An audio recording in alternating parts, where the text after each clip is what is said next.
ಒಂದು ಪ್ಲೇಟ್ ಮೋಮೋಸ್ ಬೆಲೆ ಎಷ್ಟಿರಬಹುದು ಹೇಳಿ? 50 ರೂಪಾಯಿ ಅಥವಾ 100 ಇಲ್ಲ ಹೆಚ್ಚಂದ್ರೆ 200 ರೂಪಾಯಿ ಅಂತ ಅನ್ಕೊಳ್ಳೋಣ.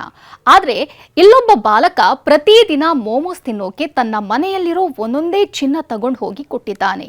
ಆಶ್ಚರ್ಯ ಅನ್ಸಿದ್ರು ಇದು ನಿಜ.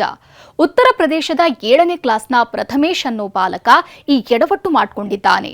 ಪ್ರಥಮೇಶ್ ಪ್ರತಿದಿನ ಮೋಮೋಸ್ ತಿನ್ನೋಕೆ ಅಂಗಡಿಗೆ ಹೋಗ್ತಿದ್ದ. ಪ್ರಥಮೇಶ್ನ ಮೋಮೋಸ್ ಹುಚ್ಚು ಕಂಡ ಸ್ಥಳೀಯರಾದ ಪಿಂಟು, ದೀಪಕ್, ರಾಕೇಶ್ ಅನ್ನೋರು ಮೊದಲು ಫ್ರೀಯಾಗಿ ಪ್ರಥಮೇಶ್ಗೆ ಮೋಮೋಸ್ ತೆಗೆದುಕೊಡ್ತಿದ್ರು. ಆದ್ರೆ ಆ ಬಳಿಕ ಮೋಮೋಸ್ ಬೇಕು ಅಂದ್ರೆ ಮನೆಯಿಂದ ಚಿನ್ನ ತಂದು ಕೊಡುವಂತ ಹೇಳಿದ್ರಂತೆ.